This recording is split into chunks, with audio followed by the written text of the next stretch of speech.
মানে ইউনূস একাই 100। Removal of Yunus mandatory ওই সমস্ত পতিত দলের জন্য যারা রাজত্ব করতে চান আবার, কিন্তু তাদের যে কোনো স্ট্রেংথ নাই সেটা বোঝা যায়। এখন আসি তাদের পক্ষে, পতিত সরকারের পক্ষে কারা আছে? সিম্পল, যেগুলা পলাতক হয়ে গেছে তারা আছে। কারণ যারা পুত্র শোকের ভুলে যায়, টাকার শোক ভোলে না। টাকা ছিল তাদের মেনিয়া, টাকার জন্য ছিল তারা অন্ধ। জাস্ট ডাস্টবিনে তাদের ফ্যামিলি লাইফ, ডাস্টবিনে তাদের সন্তান, কে কোথায় আছে খবর নাই, শুধু টাকা আর টাকা। সেই টাকা তারা খরচ করবে। আমি লিখে দিতে পারি, আওয়ামী লীগ বা পতিত সরকার বাংলাদেশে আবার অধিষ্ঠিত হবে কিংবা বিরাট কিছু করে ফেলবে, এটা জাস্ট অন্ধকারে রেখে মানুষের কাছে একটা প্রোপাগান্ডা ছড়ানো হচ্ছে। ইনফ্যাক্ট কিছুই না। আমরা দেখলাম তো, দেখতে দেখতে 7 মাস 8 মাস পার হয়ে যাচ্ছে, সামনে নির্বাচন হবে। ইতিমধ্যে যে সমস্ত বড় দল তাদের পাশে ছিল তারাও বলতে বাধ্য হচ্ছে যে না, আওয়ামী লীগ নিষিদ্ধ করা দরকার, আওয়ামী লীগের বিচার হওয়া দরকার, সামনেটা আরো হবে। আবারও বলছি, আওয়ামী লীগের এগুলো টোটালটা বলি, 5% লোকও এখন আওয়ামী লীগের সমর্থক নাই। আওয়ামী লীগের অনেক লোকের সাথে আমাদের দেখা হয়, তাদের জিজ্ঞাসা 90% লোক এখন শেখ হাসিনা তথা যারা পলাতক সেই লিডারশিপের বিরোধী, যাদের কোনো ধর্ম নাই, বুক নাই, পিঠ নাই, ফেলে দিয়ে চলে গেছে। 5ই আগস্টে আওয়ামী লীগ সরকার পতিত হওয়ার পর আজও নাকি 30% বেশি তাদের সমর্থক আছে বাংলাদেশে, এবং এদেরকে বাদ দিয়ে নির্বাচন করলে সেই নির্বাচন কখনোই গ্রহণযোগ্য হবে না। সোশ্যাল মিডিয়া তোলপাড় করে ফেলছে এক শ্রেণীর লোক, এক শ্রেণীর মানুষ, যারা আমার দেখা মতে, আমার সাথে বহুবার তাদের কথা হয়েছে, আওয়ামী লীগকে তারা 2 চোখে দেখতে পারে না তাদের ফ্যাসিজমের কারণে, যাদের ভিতরে নির্মমতা ছাড়ার কিছুই ছিল না। তাদের নাকি এখনো 30% সমর্থক আছে। তো তাই হয়, এই বর্তমান সরকারের মতো একটা নাজুক সরকার বাংলাদেশে এই প্রথম, যার অর্ধেক ফ্যাসিজম বিরোধী সরকার অর্থাৎ ইউনূস সরকার, আর রাষ্ট্রপতি একেবারে স্বৈর শাসকের প্রতীক এবং স্বৈর শাসকের প্রতিনিধি, রিপ্রেজেন্টেটিভ যা কিছু বলেন না কেন, পরিষ্কার একটা দুর্নীতিবাজ লোক সে।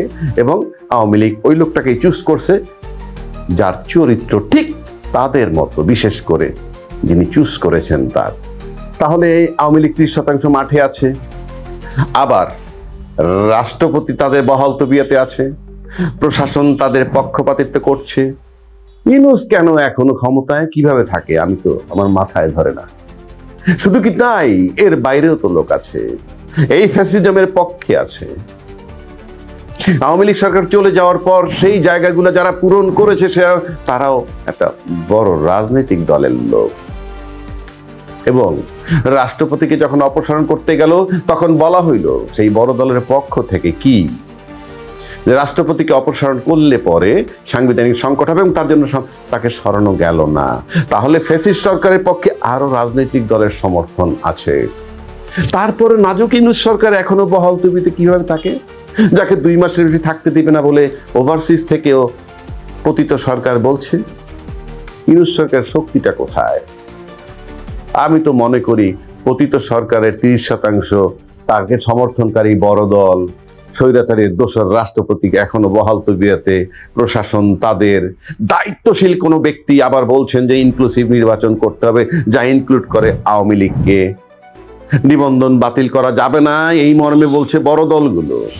যদিও সম্প্রতি তারা এই হাসনাত আব্দুল্লাহ গংদের কে কেউ কেউ বেয়াদব বলেন, আমি বেয়াদব আর আদবে যাচ্ছি না, তারা কিছু কথা বলে স্ট্যান্ড করে ফেলেছে বিধায় এখন আবার সেই বড় দলের অনেকেই বলছে আওয়ামী লীগের নিবন্ধন বা আওয়ামী লীগকে নির্বাচন থেকে নিষিদ্ধ করতে হবে বলছে।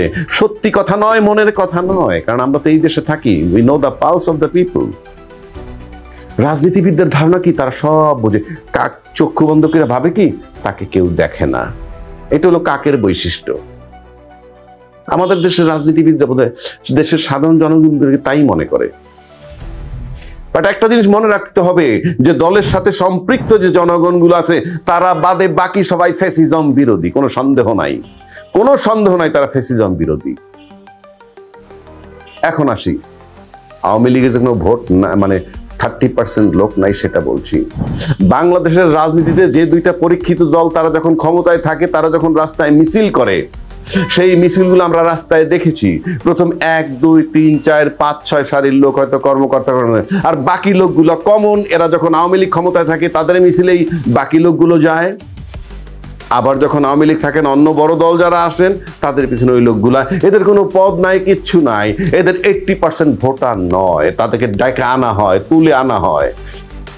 আমরা অতীত সরকারের সময় দেখেছি দোকান বন্ধ করে, বাজার বন্ধ করে তাদেরকে নিতে হয়েছে, অনেকটা জোরপূর্বক। তার লোক নাই, অতিষ্ঠ হয়ে গেছিল তারা, সেই কারণে বলছি। এবং এই মিছিল যখন বড় করে, আমি আবারও বলছি, প্রত্যেকটা এলাকায় রাস্তা দিয়ে যখন মিছিল যায়, যদি 40টা কাতার হয়, প্রথম 10 কাতার 15 কাতার পর্যন্ত একেবারে হয়তো সেই দলীয় নেতা কর্মী পদ হোল্ড করেন, এবং পদ হোল্ড না করলে একেবারে সমর্থক, বাকিগুলো just common for all parties. তাহলে আপনি যে লোকগুলা মিছিলে দেখেন তার থেকে আপনি অলওয়েজ 50% বাদ দিয়ে দিবেন, কারণ তাদের ভোটারই তো না। আমি দেখেছি তো মিছিলগুলো।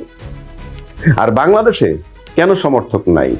যেহেতু আমি বললাম, যদি পতিত সরকারে 30% থাকে, রাষ্ট্রপতি আছে, প্রশাসন আছে, আবার দায়িত্বশীল ব্যক্তিরা ইনক্লুসিভ নির্বাচন চান তারাও আছেন কার?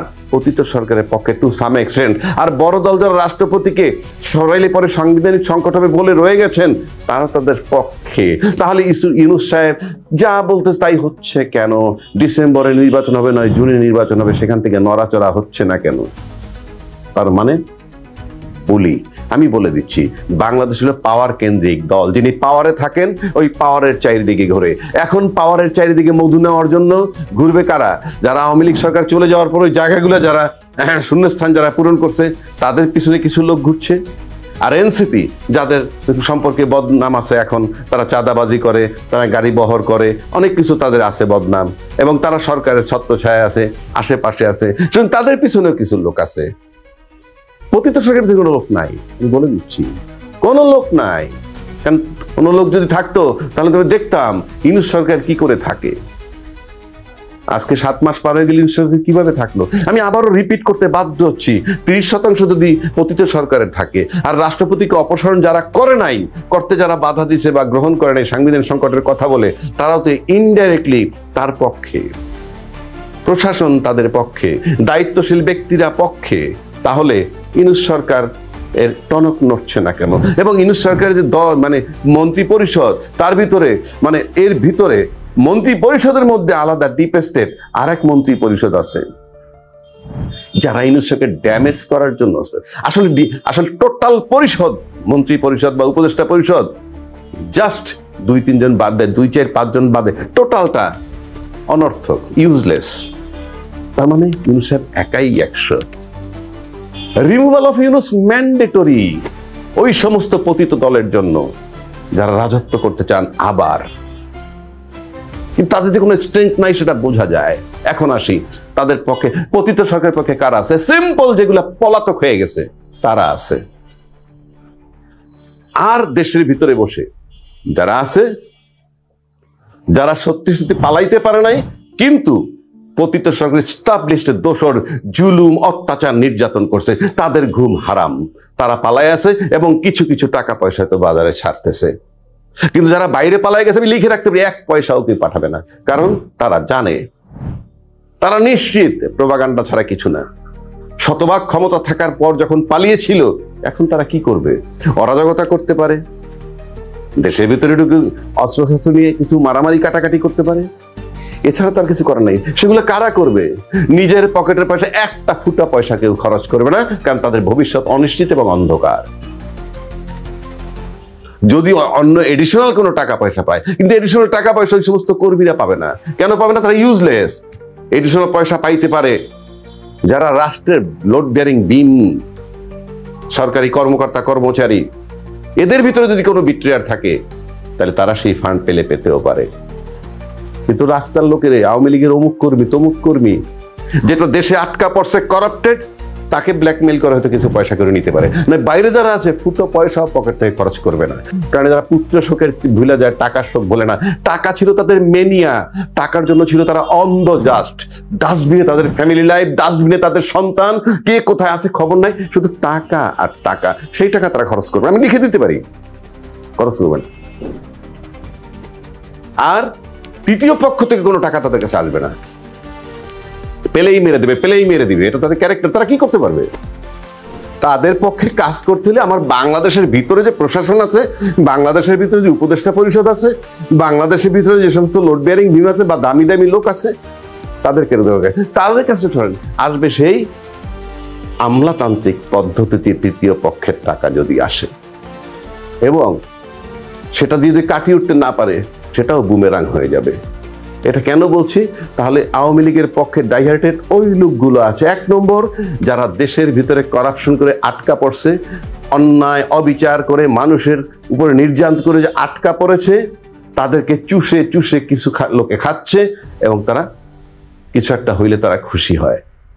আর আছে বাইরে যারা চলে গেছে, তাদেরকে যদি পতিত পলাতক নেত্রী একটা নেতৃত্ব দেয়, অ্যাটেম্প নিবে, এইটা করবে সেইটা করবে, নিজের বলবো কারো কাছে এই টাকা নাই, টাকা আটকা পড়ে গেছে এখানে সেখানে, অমুক তমুক বলবে, পকেটের পয়সা খরচ করবে না।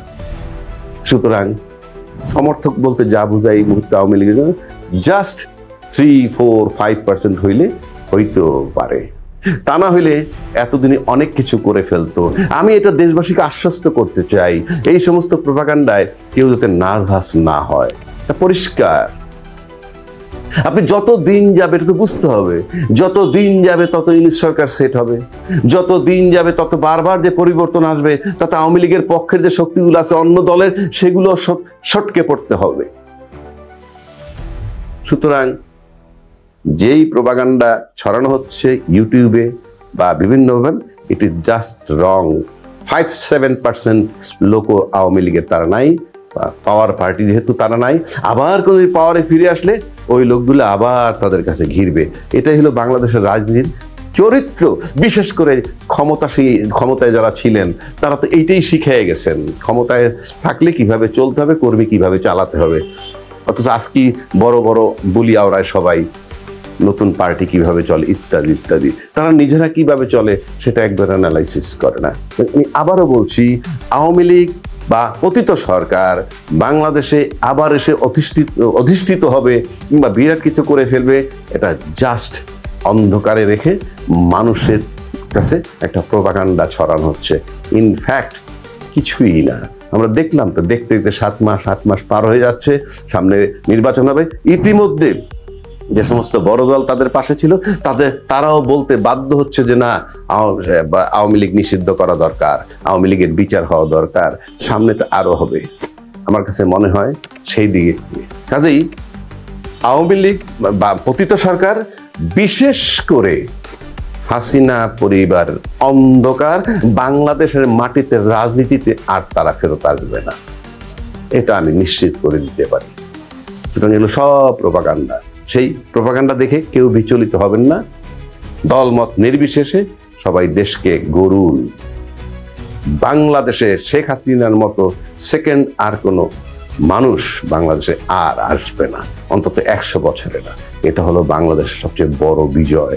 কাজেই আপনারা কেউ লাইনচ্যুত হবেন না, দুশ্চিন্তা করবেন না।